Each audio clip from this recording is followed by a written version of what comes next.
नमस्कार श्रोते हो, रेडिओ जयंतच्या आनंदी कट्ट्यावर मी अनुराधा आपणा सर्वांचं मनपूर्वक स्वागत करते. श्रोते हो, संसारामध्ये नवरा बायकोचे सूर एकमेकांशी जुळले ना तर संसार सुखाचा होतो असं म्हणतात आणि ते खरं सुद्धा आहे. म्हणजे नवरा जिथे कमी पडेल तिथे बायकोनं ती कमी भरून काढायची आणि बायको जिथे कमी पडेल तिथे नवऱ्यानं ती कमी भरून काढायची. असा जर बॅलन्स दोघांनी साधला ना तर नक्कीच तो संसार सुखाचा होतो. अशाच आशयाचा आहे आजचा आनंदी कट्टा. ऐकूया. आज सकाळी अलार्म वाजला पण तो बंद करून 5 मिनिटात उठायचं ठरवलं आणि पुन्हा झोपले. मग काय व्हायचं तेच झालं.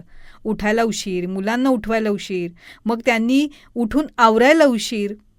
कसे बसे डबे बनवले, मैत्रिणीला रिक्वेस्ट केली, तिनं बस थांबवली, मग पळापळ करून मुलांनी बस पकडली, मुलांना बसमध्ये बसवून आले.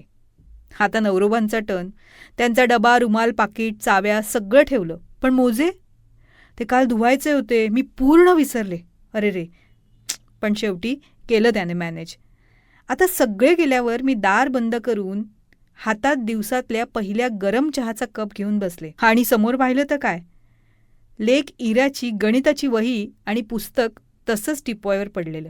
अरे देवा, काल दप्तर भरलंच नाही पठ्ठीनं. मी पण विचारलं नाही, चुकलंच माझं. माझ्या डोळ्यासमोर तिचा वर्गातला केविलवाणा चेहरा दिसायला लागला आणि मग सकाळपासूनच सगळ्या घटना डोळ्यासमोर आल्या. हे सगळं ना सकाळच्या गडबडीमुळेच झालं, कारण मला उठायला उशीर झाला. पण काल रात्री आजच्या मुलांच्या प्रोजेक्टची तयारी केली म्हणून झोपायला उशीर झालेला.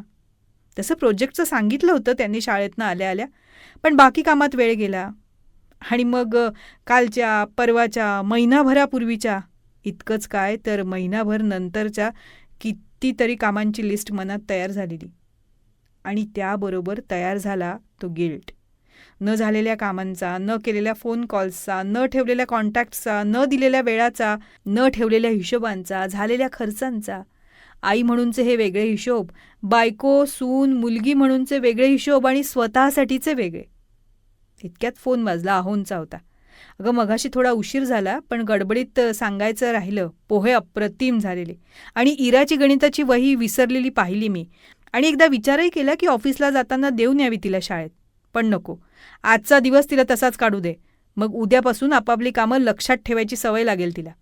आपलं चुकलं तर कुणीतरी बोलणार हे ऐकून घ्यायची सवय लागेल. अगं अशीच तर मुलं मोठी होतात. मला माहिती आहे आत्तासुद्धा तू माझ्या मोज्यांचा विचार करतेस ना, पण मी ते काल संध्याकाळीच धुवून ठेवले होते. चल ठेवतो फोन. आणि तुझा चहा गार झाला असेल, गरम करून घे. काहीही ऐकून न घेता त्यांनी फोन ठेवला. एवढं सगळं कसं कळलं त्याला? मी हसत उठले. चहा गरम करायला ठेवला. समोर कामांचा ढीग तेवढाच होता, तरीसुद्धा मी हलकी आणि फ्रेश झालेले होते. मस्त चहा घेऊन कामाला लागले. तिकडे रेडिओवर गाणं लागलेलं, आज से पहले आज से ज्यादा खुशी आज तक नहीं मिली. अगदी माझ्या मनातलं.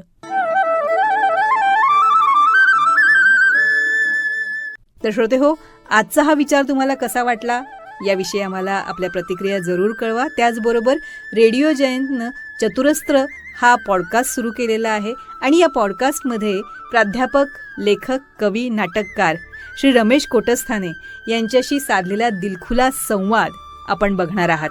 या संवादाचे दोन्ही भाग आपण आपल्या चॅनलवर अपलोड केलेले आहेत, तेव्हा हे दोन्ही भाग जरूर बघा. ते तुम्हाला कसे वाटले याविषयीच्या प्रतिक्रिया नक्कीच आमच्या कमेंट बॉक्समध्ये लिहा. त्याचबरोबर श्री रमेश कोटस्थाने लिखित खुळा पाऊस या पुस्तकाचं अभिवाचनही रेडिओ जयंतवर उपलब्ध आहे.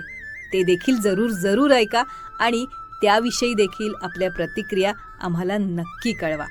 आणि दर्जेदार कार्यक्रमांसाठी रेडिओ जयंत लाईक करा, शेअर करा आणि सबस्क्राईब करा.